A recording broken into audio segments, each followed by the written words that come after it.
मित्रों, गीता का अध्याय 2 चल रहा है, जिसमें जो मेरी जिज्ञासाएं हैं उनका आंसर डॉक्टर राजेंद्र कुमार मिश्र जी दे रहे हैं बड़े ही सहज और सुखद शब्दों में।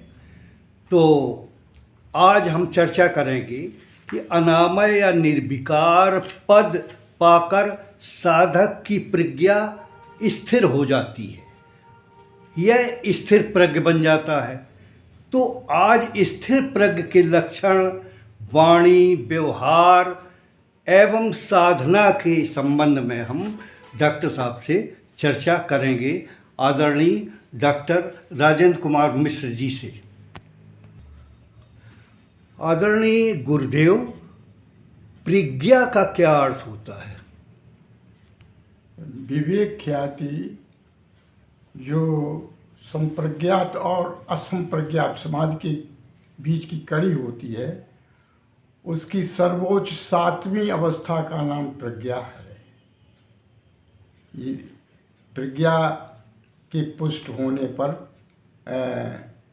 ऋतंबरा प्रज्ञा इसका पुष्ट रूप है। स्थिर प्रज्ञ को कैसे परिभाषित किया जाता है? जिसकी प्रज्ञा स्थिर हो गई हो, या जो विवेक ख्याति के साथ में स्थान जो कि उसकी सर्वोच्च अवस्था उस तक पहुँच गया है, प्रज्ञा पहुँच जाती तो स्थिर हो जाती है। ओह, तो स्थिर प्रज्ञ के लक्षण हम कैसे पहचानेंगे? इस पर जरा प्रकाश डालिए।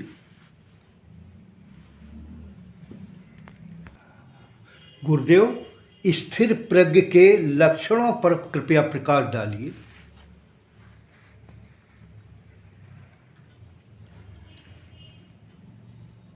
मुख्य रूप से 2 लक्षण होते हैं।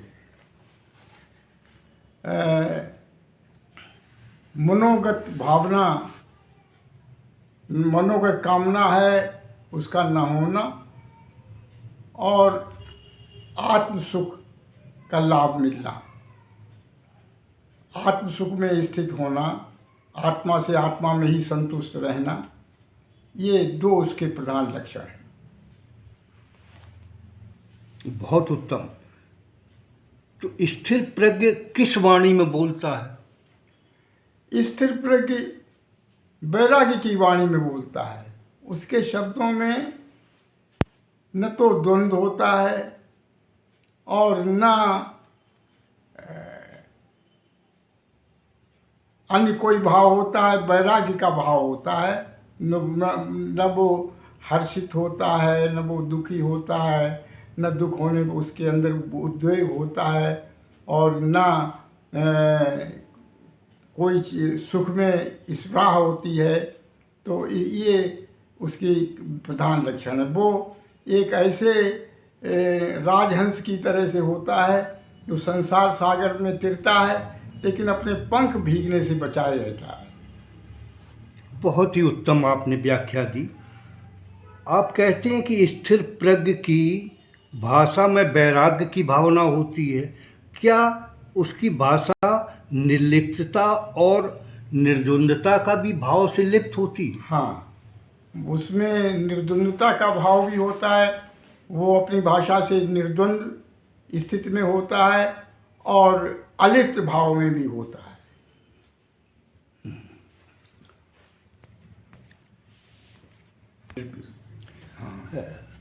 आदरणीय, आपने बताया कि स्थिर प्रज्ञ की भाषा में निर्लिप्तता होती है और निर्द्वंद्वता होती है। तो निर्लिप्तता का क्या अर्थ है? कृपया समझाइए इसको। ये स्थित प्रज्ञ जो है वो अपनी मन और बुद्धि का संपर्क इंद्रियों से समाप्त कर देता है, तो वो निर्लिप्त भाव में आ जाता है। उसके अंदर द्वंद्व नहीं होते हैं।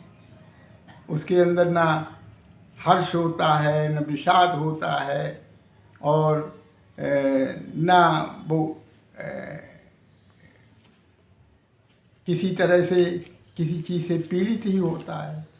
तो उसके अंदर द्वंद्व नहीं होते, सुख दुख के, हानि लाभ के, इस तरह के कोई द्वंद्व नहीं होती। ये तो बहुत ही अच्छा आपने एक्सप्लेन किया है। धन्यवाद, बहुत बहुत आनंद आया सुन के।